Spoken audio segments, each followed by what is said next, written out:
hate or protest or seek to intimidate people, we will remove their right to be here. Islamist extremists and far-right groups are spreading a poison. That poison is extremism. When questioned by the UK police, the teacher defended it as cultural expression, which seems like a clear mockery of the Prime Minister and other British citizens.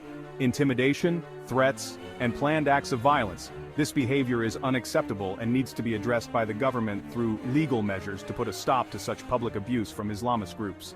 In today's video, I'll delve into the recent events surrounding the mockery of Prime Minister Sunak and the issue of cracking down on Islamist protesters. But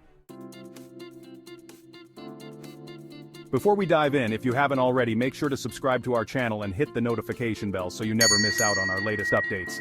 Let's focus on the details here. 37-year-old teacher Maria A. Hussein recently joined thousands of pro-Palestine protesters in London, advocating for an end to Israel's war in Gaza. During the rally, she held up a placard featuring the faces of Prime Minister Rishi Sunak and former Home Secretary Swell Bravman, alongside coconuts under a beech tree. Her message resonated strongly, particularly with Britain's ethnic minority communities. In these communities, the term coconut is often used. It implies that someone, usually of black or brown heritage, is perceived as betraying their roots by aligning too closely with white opinions or values. This incident has sparked a heated debate. While some people perceive the use of the term coconut as racist and offensive, others argue that it falls under the realm of free speech and serves as a valid form of critique. The context is crucial here. It's worth noting how strongly this resonated, particularly with Britain's ethnic minority communities.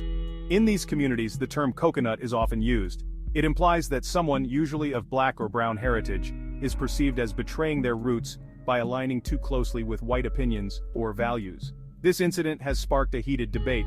While some people perceive the use of the term coconut as racist and offensive, others argue that it falls under the realm of free speech and serves as a valid form of critique. The context is crucial here. It's worth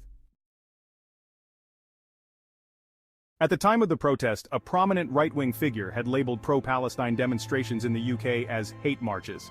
Prime Minister Rishi Sunak himself denounced the march as disrespectful. Days later, the Metropolitan Police took action by posting a photo of Maria Hussein holding her placard on its official account, stating that she was being sought in connection to a hate crime. The post gained widespread attention, going viral across social media platforms. As a result, Hussein has been charged with a racially aggravated public order offense, and is scheduled to appear in court next month.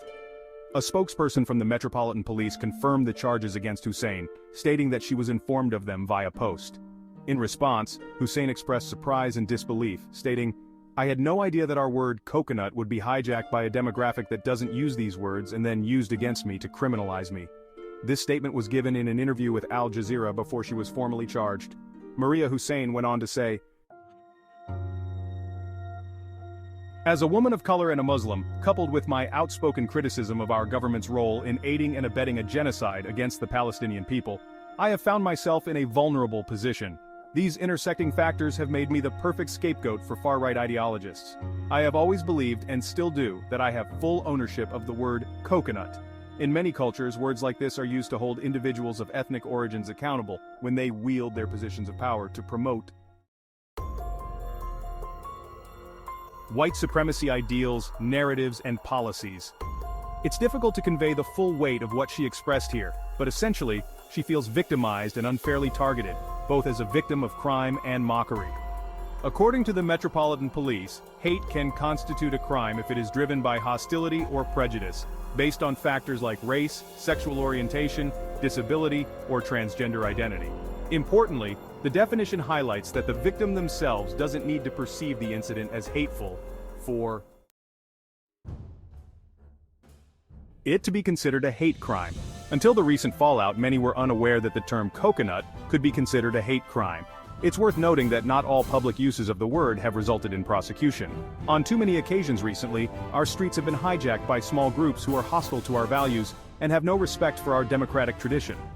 However, Prime Minister Rishi Sunak has now announced a crackdown on Islamist protesters.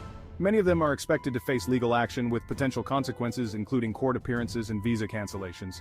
Prime Minister Rishi Sunak emphasized the gravity of the situation, stating, "We cannot tolerate any form of hate or discrimination in our society. The recent events have shown us that certain language and actions can be deeply hurtful and divisive. As such, we are taking decisive action to address these issues and ensure that all members of our society feel safe and respected.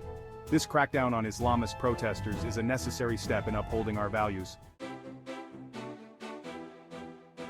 of equality and inclusivity." Thank you for watching this video with us. Don't forget to subscribe to our channel and turn on notifications to stay updated on UK immigration news and other important updates. Your support is appreciated.